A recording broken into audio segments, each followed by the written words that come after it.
E vamos ver se vai dar certo, mas eu vou gravar também essa aula de hoje para as pessoas que porventura não. Como nós estamos terminando hoje, então eu quero também fazer uma recapitulação de tudo aquilo que nós já tivermos visto, né? Porque hoje, então, nós finalmente chegamos aos finalmentes da perspectiva do Antigo Testamento, né? Terminamos então esse grande sobrevoo, assim, um pouco que nós fizemos já há muitas aulas, estamos aí já há um tempo. E aí nós, antes de passar propriamente, então já sabem que o tema de hoje são os romanos, né?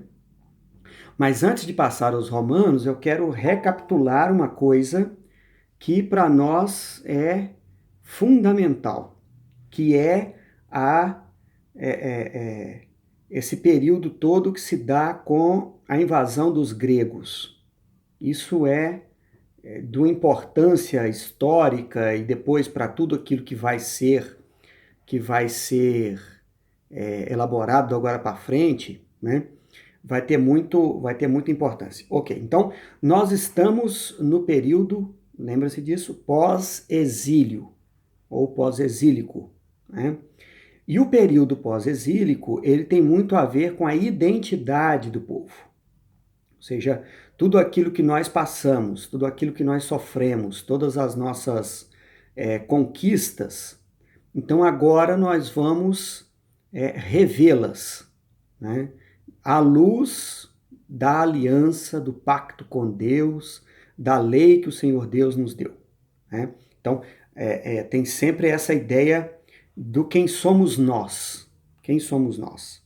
De onde vem o mal? Né? Qual é o contato que nós temos com as nações vizinhas? Então, há muita interferência, há, né, influências das nações vizinhas, é óbvio, né, porque o tempo todo os povos vizinhos, não simplesmente porque invadiram, mas tinham contato, tinham relações comerciais, as pessoas, né, andavam para cá, andavam para lá, então isso é inerente ao ser humano, ou seja, ninguém é uma ilha propriamente, né? Então, tudo isso é independente das invasões e de tudo aquilo que a gente estudou, independente disso, os contatos culturais, eles acontecem. Eles acontecem. Então, é o momento agora de, tomada todas essas coisas, a gente se perguntar assim, tá bom, mas quem somos nós? Né? O que nos distingue? Então, os outros povos creem em coisas, eles acreditam em coisas, eles fazem de um jeito, e agora a gente quer se perguntar sobre nós, né? E nós, quem somos nós? Ok. Isso, o período do exílio, ele ajudou muito, porque ele pôs uma crise de fé muito grande no povo. Porque vocês lembram, tem uma pergunta fundamental, né? Que é a respeito do mal, né? E de onde é que começou a dar errado, vamos dizer assim, né? Porque nós somos bons, nós somos o povo da aliança, nós somos o povo escolhido por Deus, mas então por que nós fomos exilados? Então, se Deus, lembra daqueles salmos, assim, aquelas ideias, né? O Senhor é minha luz e a minha proteção, de quem que eu vou ter medo? Né? O Senhor é a rocha que me abriga, o Senhor é o amparo da minha existência, etc e tal. E de repente as pessoas se veem no exílio, ou seja, parece que toda a crença, toda a profissão de fé, ela vai ela vai por água abaixo, porque não funciona no nível prático, né? Não funciona no nível prático. Então, a volta do exílio, quando as pessoas estão então reconstruindo a cidade de Jerusalém, elas não estão simplesmente reconstruindo, colocando pedra sobre pedra, mas elas estão reconstruindo a si mesmas, né? Reconstruindo uma identidade pessoal e de povo, né? Então, quando a gente assenta as bases da fé judaica, em torno da lei, em torno de uma raça pura, escolhida, santa, etc., nós estamos dizendo quem somos nós. Então é uma tentativa de agora em diante de fazer diferente de tudo aquilo que fizemos até o momento, né? Então é um período importantíssimo, né? É um período importantíssimo. Bom, isso dura, né? Ou seja, um processo longo de reordenar a cidade, reconstruir o templo, as cidadezinhas ao redor, porque é óbvio que não é só Jerusalém, né? Ok, até que chegaram os gregos, mais ou menos uns 100, 150 anos depois que a gente tinha voltado. Chegaram os gregos e era aqui que nós tínhamos parado. Num primeiro momento, parecia que os gregos iam aceitar, iam tolerar, etc. Mas muda a perspectiva, né? E aí o que mais predominou da dominação grega foram as crueldades, né? Então, o modo de colonizar dos gregos foi muito duro, né? Foi impositivo, com pena, inclusive, de morte. Se você não rejeitar as suas crenças e aderir às nossas, você corre, né, você corre o risco de morrer, né? Nós vamos te matar. Ok. É, é, é. Os gregos, eles também são muito sedutores. Por quê? Porque eles têm uma civilização invejável, né? Invejável, ou seja, desde o século VIII, eles já tinham elaborado, por exemplo, a filosofia, né? Então, filósofos, por exemplo, como os chamados pré-socráticos, né? Antes de Sócrates, Sócrates, Platão, Aristóteles, essa turminha aí é do século VII, século VIII, antes de Cristo. Ou seja, nós estamos aqui por volta do ano 200, isso já tem 600 anos. Ou seja, você já tem uma civilização fundada sobre fundamentos muito fortes, né? Você já tem as Olimpíadas, né? Você já tem cidades muito bem construídas, com uma arquitetura diferente, enfim, né? Então, os valores gregos que eles apresentam, eles são muito convidativos. Então, muita gente renega a fé judaica, né? Esse negócio de aliança está por fora, e a gente passa a aderir a uma cultura muito mais inteligente, a um povo muito mais civilizado, né? A um povo muito mais sofisticado, né? Então, manter a fidelidade perante uma invasão dessa pompa é um desafio imenso, um desafio imenso, né? A gente sabe aqui no Brasil, por exemplo, né, como é sedutora uma ideia de a gente se associar aos Estados Unidos, por exemplo, né, ou à Europa. Você sabe que essa ideia dos Estados Unidos é muito recente, né? Nós mesmo, até poucas décadas atrás, o nosso grande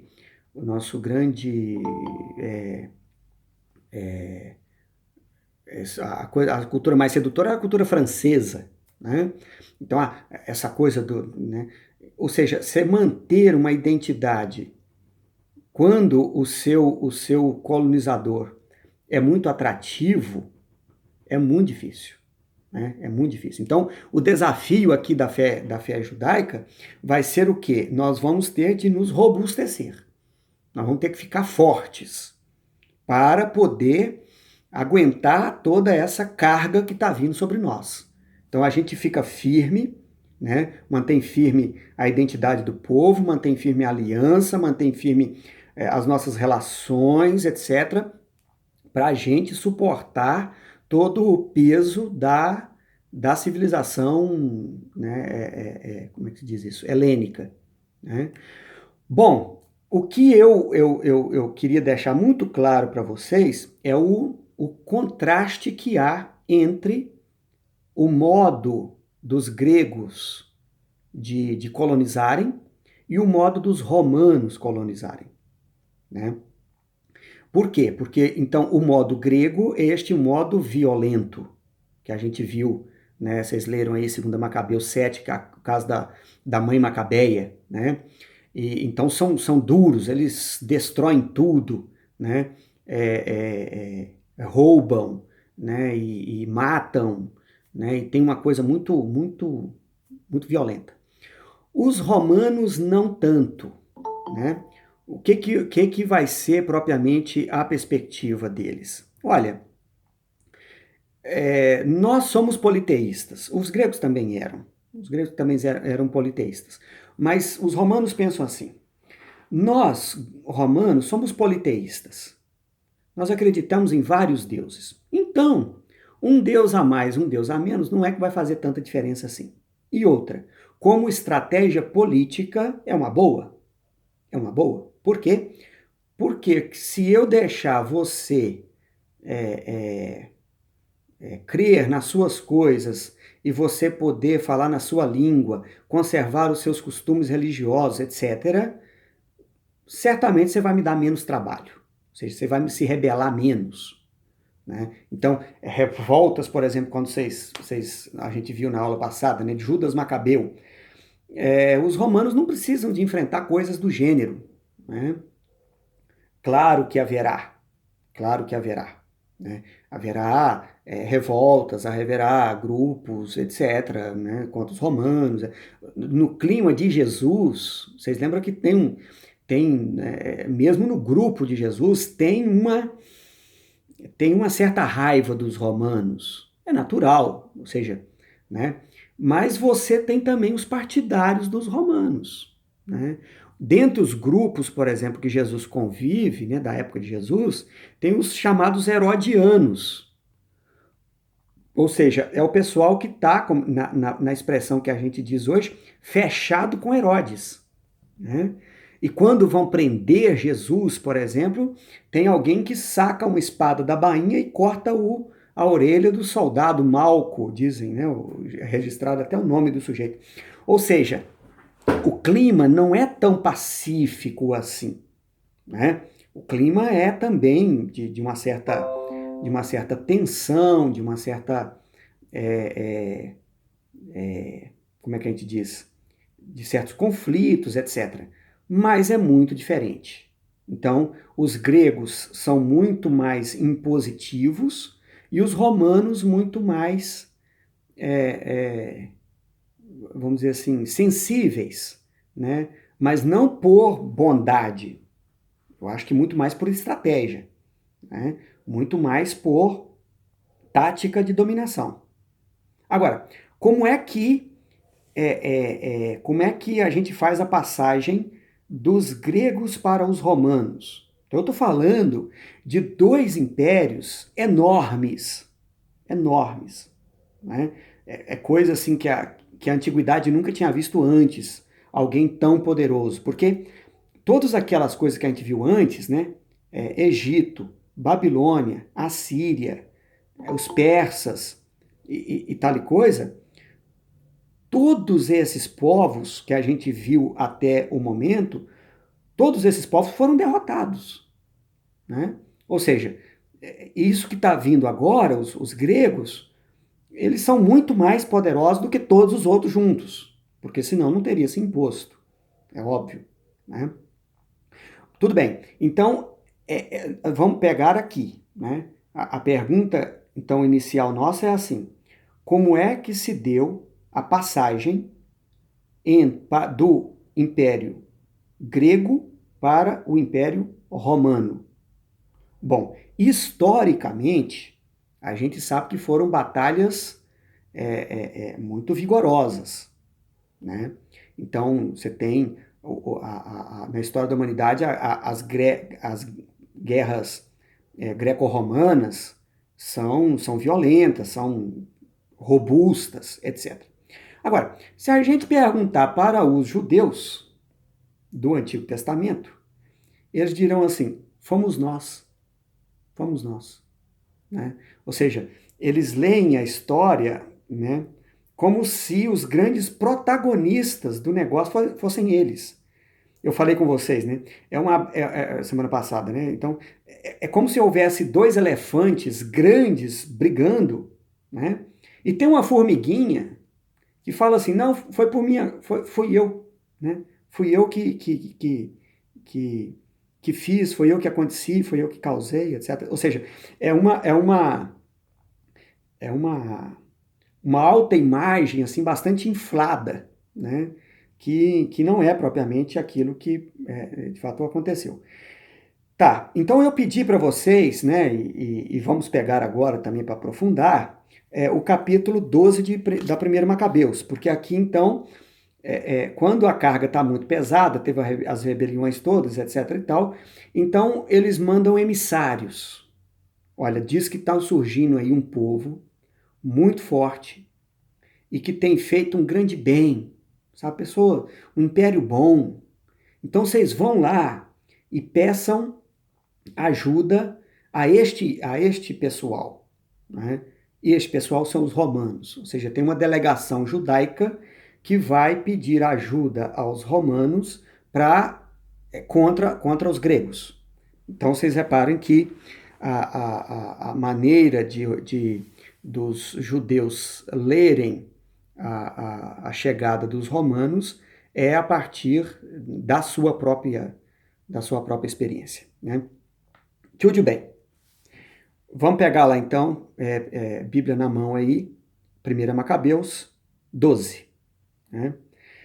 Vendo Jonatas que o tempo trabalhava em seu favor, escolheu alguns homens e os enviou a Roma para confirmar e renovar a amizade recíproca. Olha que bacana, um clima de amizade, né? Também aos espartanos, ou seja, olha, aos espartanos. Você sabe que no mundo antigo tem uma famosa guerra na Grécia Antiga que é entre Atenas e Esparta, né? Então, tudo na Grécia, ou seja, Atenas é mais intelectual, Esparta é mais guerreira. Evidentemente, eles vão buscar abrigo nos mais guerreiros, porque não vai ser a intelectualidade nesse momento que vai nos salvar. Tudo bem. Então, eles mandam para esses dois sentidos. E a outros lugares enviou cartas no mesmo sentido. Eles estão pedindo ajuda, pelo amor de Deus, quem vir isso aqui nos socorra, né? Os enviados, pois, dirigindo-se a Roma, entraram no Senado e disseram: olha, olha, olha a força disso. Eles foram recebidos no Senado romano. Não é pouca coisa, não, né? O sumo sacerdote Jonatas e a nação dos judeus enviaram-nos para que renoveis a amizade e a aliança com eles, tal como outrora. Ou seja, nós temos uma tradição já de uma longa amizade, essas coisas todas. Então, está na hora da gente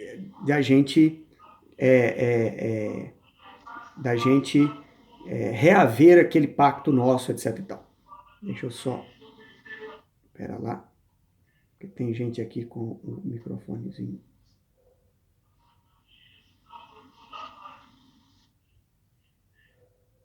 Pronto.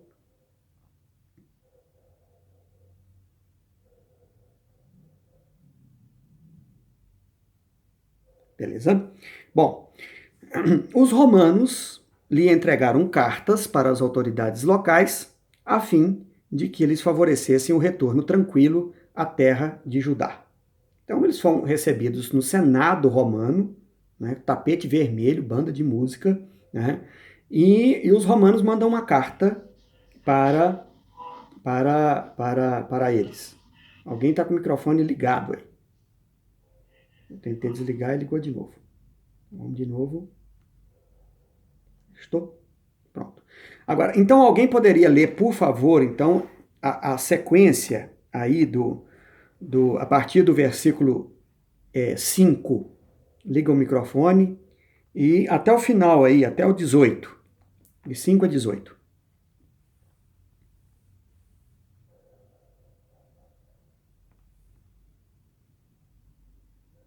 Para poder auxiliar vocês. Ou seja, francamente, na Bíblia minha aqui de Jerusalém, tem uma nota de rodapé dizendo exatamente assim: olha, trata-se de uma ficção diplomática.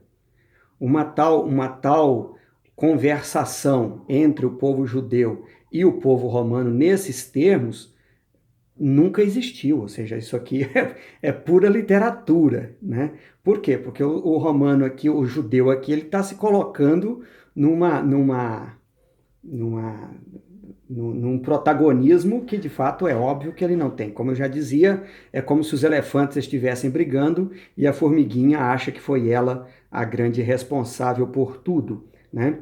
Bom, antes de seguir, um detalhezinho que me escapou e que eu não posso deixar escapar ainda com relação aos gregos, que é a relação da diáspora. Isso vocês não podem esquecer de jeito nenhum. Que é o quê? Quando o bicho pegou mesmo para valer da perseguição grega, várias famílias, várias pessoas fugiram da região de Jerusalém para outras regiões. É claro que é o mesmo império, sim, é o mesmo império, mas em lugares em que a coisa estava mais branda, né? Em lugares em que não havia tanta perseguição como na capital Jerusalém. Ou seja, durante a ditadura militar aqui no Brasil, também muita gente fez isso, né? Ou seja, você está nos grandes centros, São Paulo, Rio, Belo Horizonte, sei lá o quê. Então, apesar de que é o mesmo país, mas você vai para um lugar mais tranquilo, etc e tal. Ok. A segunda geração, que nasce, então, né, chamados judeus da diáspora, a segunda geração, não mais falará hebraico, mas falará em grego, porque serão educadas em escolas gregas. Vão conviver com pessoas que estão falando grego. Então, o processo de ensinamento da fé deixará, posso dizer isso, deixará, eu acho que não é uma boa palavra, mas será ao mesmo tempo, né? Será ao mesmo tempo dita em hebraico, em aramaico e em grego. Então você vai explicar Moisés, a lei, os mandamentos, os profetas, tudo isso em grego. Ou seja, isso historicamente é fantástico. Fantástico. Porque eu já estou traduzindo a minha experiência de fé para uma outra mentalidade, para uma outra perspectiva, etc. Por exemplo, algumas pessoas depois que vão entrar no judaísmo, que vão entrar no cristianismo, são, na verdade, judeus da diáspora. O mais conhecido de todos é Paulo. Paulo é um judeu nascido na diáspora, né? Nascido na Ásia Menor, que na época se chamava de Ásia Menor, a gente chama de Turquia hoje em dia, né? A região da Turquia, e ele nasce numa cidade que a gente sabe o nome, Tarso. Tarso nada mais é do que uma cidade judaica, vamos dizer, não uma cidade judaica, mas havia ali uma colônia judaica, né? Já com características gregas, mais formado. Então, provavelmente, depois a gente vai ver isso com o Novo Testamento, né? A formação propriamente de Paulo se dá em Jerusalém, né? Ou seja, ele tem dupla formação. Ele é dupla formado na cultura grega, porque ele é um judeu da diáspora. Quando fala diáspora, você lembra, opa, grego, né? E ao mesmo tempo formado em Jerusalém, aos pés de Gamaliel. E aí, não só isso, não simplesmente que a fé é transmitida, mas a fé vai ser escrita. A fé vai ser escrita. Porque vão haver, então, traduções da Bíblia, isso que a gente chama hoje de Bíblia, na época não era Bíblia, né? Mas vai haver tradução da Bíblia do hebraico para o grego, né? E isso a gente vai chamar de tradução dos 70. Porque diz que foi, aí é fictício, que diz que foram 70 sábios, né? Que gastaram 70 dias para fazer e que não sei o que, tá. Então essa Bíblia é a chamada Bíblia 70. Né? E outra coisa, vão ser incorporados, vão haver livros que vão ser escritos diretamente em grego. Então não vai ter mais a fonte hebraica, vai ter a fonte grega diretamente. Por exemplo, Macabeus, Por exemplo, o último livro, que é o mais recente livro que nós temos, que é Sabedoria. Né? Sabedoria é o último livro do Antigo Testamento. Né? Sabedoria não simplesmente está sendo escrita em grego, mas tem mentalidade grega. Né? Tem mentalidade grega. Eu já falei com vocês que um judeu não gosta de abstrações. O judeu não vai ficar pensando a sabedoria, porque isso é uma coisa abstrata. Ou seja, só de eu dizer isso, você já pensa, não, isso é grego. Né? Grego é que gosta de pensar nessa coisa da a verdade, o bem, né? A sabedoria. Não, isso são coisas gregas. Judeu não pensa assim. Mas então, percebam como esse período é importantíssimo. Né? Por quê? Porque nós temos, então, uma religião sendo exercida em dois campos geográficos e culturais diferentes. Né? Então, o meu pai foi criado numa determinada concepção, o meu avô, agora eu, os meus filhos e os meus netos já somos outra coisa, conservando a herança que nós recebemos dos nossos pais. Não é uma ruptura, não é um outro judaísmo, é o mesmo, a mesma fé. Só que agora já é moldurada, né, recheada, pensada, apresentada num outro campo visual. Né? Num outro campo visual. Tá bom, até aqui, então agora perguntas, comentários, essa coisa toda que quiserem Mas então essa indignação, essa não aceitação, então, em relação aos romanos, isso se dá ao imperador romano e se dá mais tardiamente já no cristianismo ou antes disso, antes do nascimento de Cristo, já com o judaísmo, eles já começam a se rebelar. No caso aí de Javé, né? Que seria o Deus Javé, né? é, nós temos duas. Existem também rebeliões e, e atitudes um pouco mais autoritárias também antes da era cristã, sabe? Então, ou seja, o judaísmo também penou na mão dos romanos, não foram só os cristãos, também os judeus. Então, assim, nesse primeiro momento, é porque o império ele não foi muito unânime, sabe? Então, mesmo as perseguições cristãs, não é sempre a mesma coisa. São períodos, sabe? Então, tem períodos em que que o império tá mais violento e tem períodos de maior paz. Por exemplo, o período de Paulo, né, que é os anos 50, é um período que a gente chama de Pax Romana. É um período de tréguas, basicamente. Né? Por isso São Paulo pôde viajar tão facilmente e teve assim uma certa tranquilidade em termos, sabe? Porque os anos 50 é um período ainda bastante tranquilo. Aos poucos, quando eu reporto isso para 40 anos depois, ou até menos, nos anos 70, né, tem uma famosa invasão a Jerusalém nos anos 70, que destroem de novo Jerusalém, etc. Então, ou seja, são períodos, são etapas, sabe?